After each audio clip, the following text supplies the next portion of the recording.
MMA debut. He's got 3 kickboxing Muay Thai bouts and prefers to stand. You know, he was one of those guys that wrestled baseball, basketball in high school, just football, like an all-around athlete. And if he's got Derek Getzel in his corner, you know, that can absolutely fight. Nice.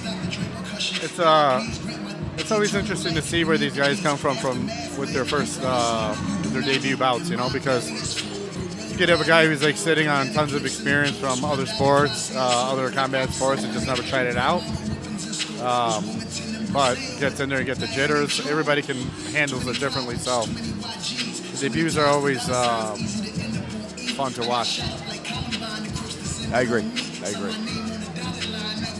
Yeah, we're rolling through these, man. We got 15 fights tonight. This is bout number 6. And just like we thought ahead of time, like these have been firework fights. Yes. There is nothing light-paced about anything that's been happening in here. No. And then Meadows Johnson fight was crazy. That was crazy. And that was a tough fight for both of those guys, man.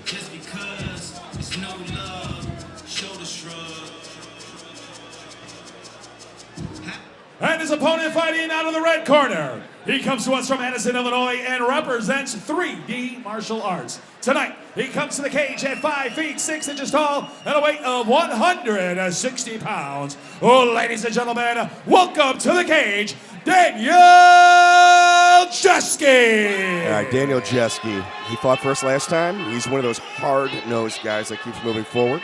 He's 1-0. He's 30 years of age.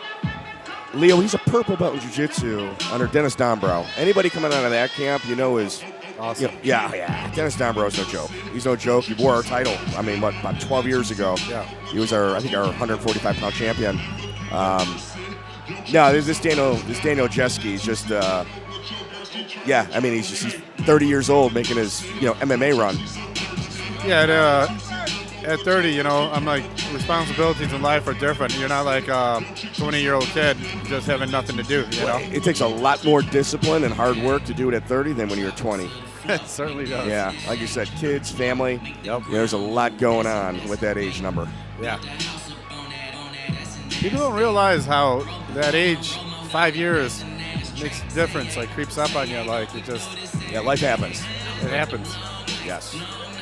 Dennis Dombrow, probably seen him at about 1 million jiu-jitsu events as well yourself, Leo. Yeah, absolutely. Yeah, Leo, also a black belt. Referee, you also referee a lot of the local tournaments.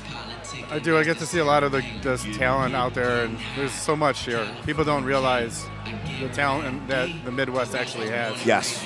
You know, we always kind of take a backseat to the East and West Coast, but the Midwest is an absolute hotbed as well. You know, often ignored, but just grinders. Just an area filled with grinders.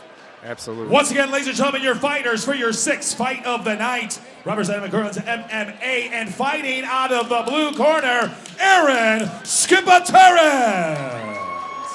And his opponent fighting out of the red corner, representing 3D Martial Arts, Daniel Jeschke. Ladies and gentlemen, this fight is scheduled for 3 3-minute rounds. Your referee, Mr. Rob Madrigal.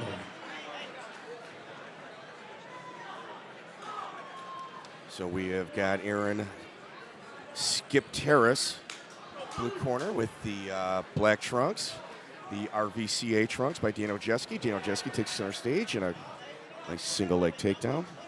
Daniel comes from a wrestling background. So McCune's martial arts out of Minnesota. Chris McCune, staple of the Minnesota mixed martial art community, in the corner of Aaron Skiptaris.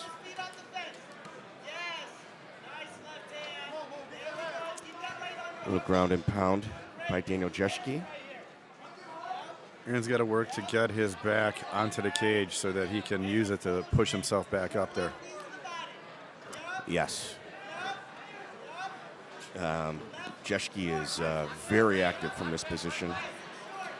Some knees to the body. The good thing that Aaron has, he's got an underhook there. And he's got the other hand tied up, so he can kind of protect his face. It's difficult for... yeah, just more being active from the top guard rather than actually he's trying doing to use damage. The cage to reverse him right now. Do a little cage walk. Cage walk with Jeschke countering. pulling him away, pulling Skiptaris away from the cage.